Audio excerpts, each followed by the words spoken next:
Assalamualaikum warahmatullahi wabarakatuh. Nama saya Ikram, NIM 19073021. Berikut adalah pembahasan tugas UAS termodinamika dan dosen pengampu Pak Wawan Purwanto. Oke, apa itu termodinamika? Termodinamika adalah cabang fisika yang berkaitan dengan hukum-hukum penggerakan panas dan perubahan dari panas menjadi bentuk-bentuk energi yang lain. Ini adalah peta grafik dari pembagian termodinamika. Berikut adalah pengertian. 1. Kalor adalah perpindahan energi yang disebabkan oleh perbedaan suhu. Usaha adalah energi melalui cara-cara mekanis yang tidak disebabkan oleh perubahan suhu.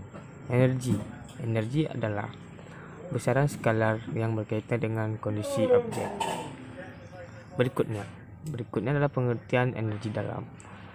Jumlah seluruh energi kinetik molekul sistem ditambah jumlah energi potensial timbul akibat adanya interaksi antara molekul sistem. Kerja yang dilakukan oleh sistem melepaskan energi secara matematis, dan berikut adalah rumusnya untuk mencari. Berikut adalah formulasi usaha. 1. Proses isobarik adalah proses yang terjadi pada tekanan tetap. Rumus umum usaha adalah sebagai berikut. 3. Usaha dalam siklus. Usaha yang dilakukan atau pada sistem gas yang menjalani suhu proses sama dengan luas daerah yang dimuat untuk siklus tersebut. Berikutnya adalah formulasi kalor. Kalor yang diserap atau diberikan oleh sistem gas dapat dihitung dari rumus kalor, yaitu berikut adalah rumusnya. Berikut adalah formulasi energi dalam. 1. Secara matematis, perubahan energi dalam dinyatakan sebagai berikut. 2. Untuk gas monomerik dan rumus-rumusnya. 3. Untuk gas diatomic. Berikut adalah rumusnya, di mana AU sebagai perubah energi dalam, N jumlah mol gas, R konstanta umum gas, T alpha T perubahan suhu gas Kelvin. Berikut adalah hukum termodinamika yang dibagi menjadi dua, yaitu 1. Hukum 1 adalah prinsip kekalan energi yang memasukkan kalor sebagai mode perpindahan energi.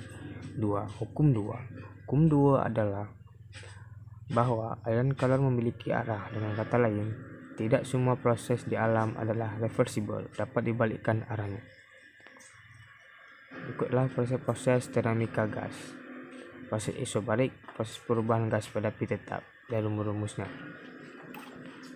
Proses ikohorik, proses perubahan gas pada api tetap, dan rumusnya serta grafik. Proses isotermal, proses perubahan keadaan gas pada T tetap. Rumus dan grafiknya ada pada layar kita.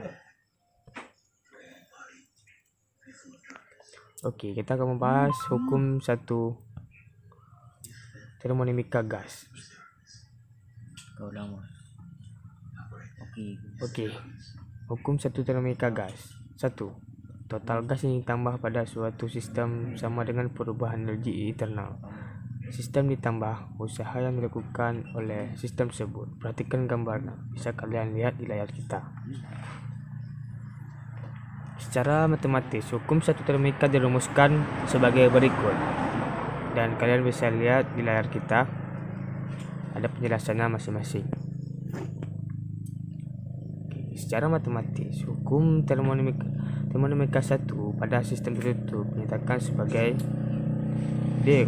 Dengan kata lain, perubahan energi dalam sistem U serta dengan panas yang diberikan pada sistem Q dan kerja yang dilakukan terhadap sistem W. Berikutnya adalah kapasitas kalor gas. Banyaknya kalor yang diperlukan untuk menaikkan suhu sebesar 1 Kelvin secara matematis dapat dinyatakan dengan persamaan berikut. Berikut adalah persamaannya. bisa kalian lihat di layar kita. Oke, baik, kita akan membahas tentang hukum 2 termodinamika. Kalor mengalir secara alami dari benda yang panas ke benda yang dingin. Kalor tidak akan mengalir secara spontan dari benda dingin ke benda panas. Mesin kalor. 1. Alat yang berfungsi mengubah energi panas menjadi energi mekanik. Mesin kalor menyerap energi Q1 dari benda bersuhu tinggi, sebab benda yang bersuhu rendah akan secara spontan menyerap energi tersebut. Benda bersuhu rendah dinyatakan mempunyai sebesar energi Q2, efisien mesin kalor, dan berikutlah rumusnya untuk mencari rumus tersebut. Ini rumusnya, bisa kalian lihat di layar kita. Inilah siklus Otto. Siklus Otto adalah siklus termodinamika yang paling banyak digunakan dalam kehidupan manusia. Mobil dan sepeda motor berbahan bakar bensin petrol adalah contoh penerapan dari sebuah siklus Otto. Secara termodinamika, siklus ini memiliki 4 buah proses termodinamika yang terdiri dari 2 buah proses isoter atau volume tetap dan 2 buah proses adiabatis kalau tetap. Untuk lebih jelasnya dapat dilihat dari diagram tekanan tersebut. Berikutlah siklus diesel. Siklus Rankine adalah siklus dinamika yang mengubah panas menjadi kerja. Panas disuplai secara internal pada aliran tertutup yang biasanya menggunakan air sebagai fluida yang bergerak. Siklus ini menghasilkan 80% dari seluruh energi listrik yang dihasilkan di seluruh dunia. Siklus ini dinamai untuk mengenang ilmu Skotlandia William John Marcon Rankine. Siklus Rankine adalah model operasi mesin uap yang secara umum ditemukan di pembangkit listrik. Sumber panas yang utama untuk siklus Rankine adalah batu bara, gas alam, minyak bumi, nuklir, dan panas matahari. Berikutnya adalah mesin pendingin. Mesin pendingin terjadi aliran kalor dari reservoir bersuhu rendah ke reservoir bersuhu tinggi dengan melakukan usaha pada sistem. Kalian bisa lihat sendiri di layar kita yang grafiknya dan serta rumus-rumusnya. Berikutlah soal-soal yang akan kita bahas. Energi dalam 4 mol gas pada suhu 500 Kelvin adalah 41.570 Joule dan konstanta gas 8.031 Joule kilomol. Maka banyaknya derajat kebebasan dari gas tersebut adalah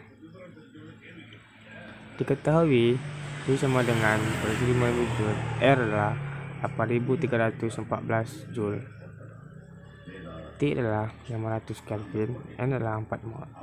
Ditanya adalah K. Jawab. K per 2 nRT.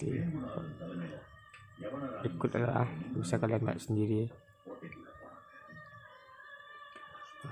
2. Kita akan membahas soal yang kedua. Berikutlah soalnya. Tekanan ban sebuah mobil pada awal perjalanan adalah 270 kPa. Setelah menempuh perjalanan selama 3 jam, tekanan ban menjadi 300 kPa. Berapakah perubahan tenaga dakil udara dalam ban jika udara dianggap kan sempurna? Jawab. Bisa kalian selisihkan. Jawabannya bisa kalian lihat sendiri di layar kita.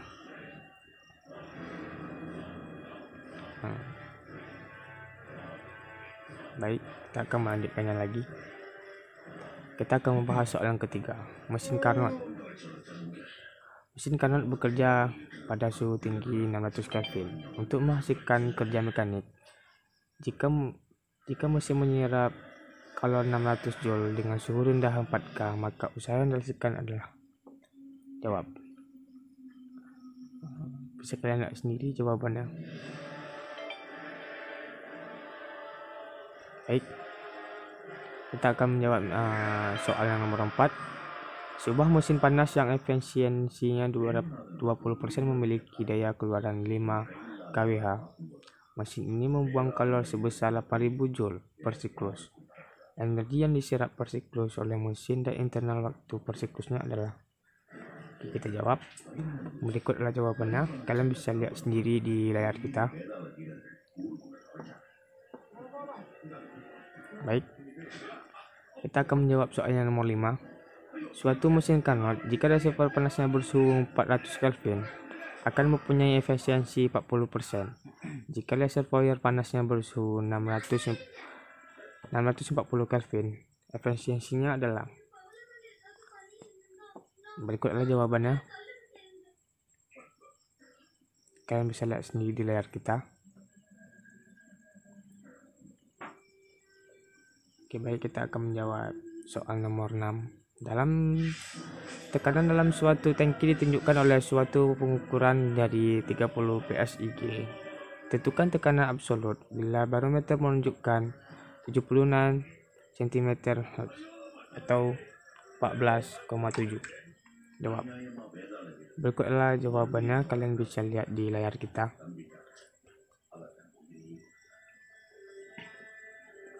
Oke, cukup sekian presentasi kita. Semoga bermanfaat bagi kalian semua serta soal-soal yang sudah kita jawab. Saya akhiri. Wabillahi taufiq hidayah. Wassalamualaikum warahmatullahi wabarakatuh. Memang Bang Ari